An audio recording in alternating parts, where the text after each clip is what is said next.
As more help is on its way to Ohio after that train derailment upended the lives of an entire community. Fears over air and water safety mounting for people in East Palestine.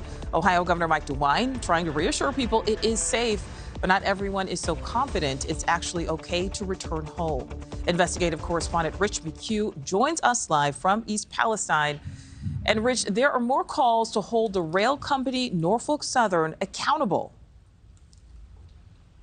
That's right, Nicole. It may be cold and snowing here, but the heat is clearly turning up on Norfolk Southern. After they pulled out of the town hall the other night, the governor this morning all but demanding that the CEO come here himself in person and face the people face to face. As the community anger at Norfolk Southern grows, Governor DeWine slammed the company for not being here in East Palestine. The CEO needs to go to East Palestine. He needs to go there. He needs to answer questions. Now, new data we've uncovered raises more questions. In 2012, Norfolk Southern had 79 hazard material carrying cars involved in accidents, according to the Federal Railroad Administration. Last year, that number was 770, nearly a tenfold increase within the past decade. In 43 of those accidents, hazardous materials were released into the atmosphere. One Norfolk Southern staffer we spoke with on Background suggested job cuts were to blame. In fact, Norfolk Southern has shed roughly 40% of its workforce since 2015. One of the things interesting in this case is that they have made it where you don't have to have a conductor in the train anymore. You just have to have an engineer. And so what's important here is that that train was on fire, we think, for 20 miles. And if there was a conductor in that train, they would have been turning around and looking, and they would have seen, hey, the train's on fire. Let's stop the train. But they didn't. Others have speculated that increased train sizes is a contributing factor, and new questions have arisen about the company's lobbying efforts for the loosening of railroad restrictions. In 2022, Norfolk Southern spent $1.8 million lobbying in D.C., lobbying the Department of Transportation, the Fed Railroad Administration, and the White House. They contributed another $1.3 million to members of Congress last year.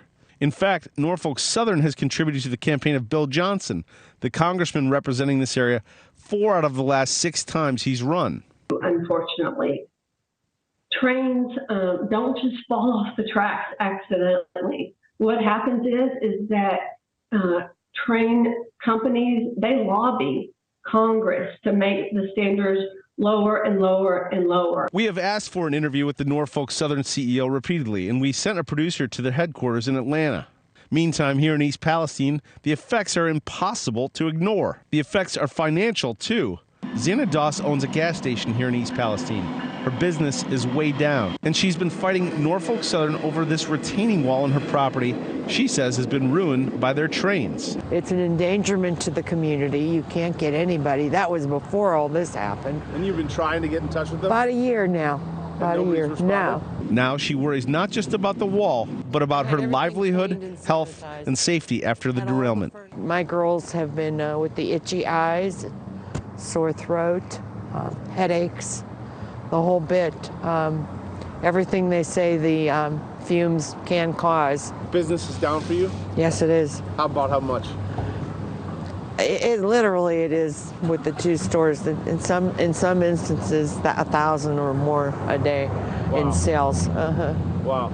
In each store, so it's a couple thousand a day. It sure is for a small business owner.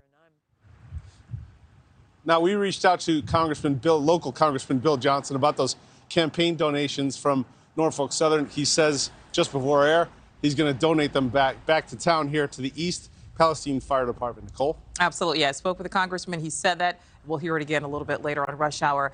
Thank you for watching. Go to newsnationnow.com to find NewsNation on your television provider. And don't forget to click the red subscribe button below to get more of NewsNation's fact-driven, unbiased coverage.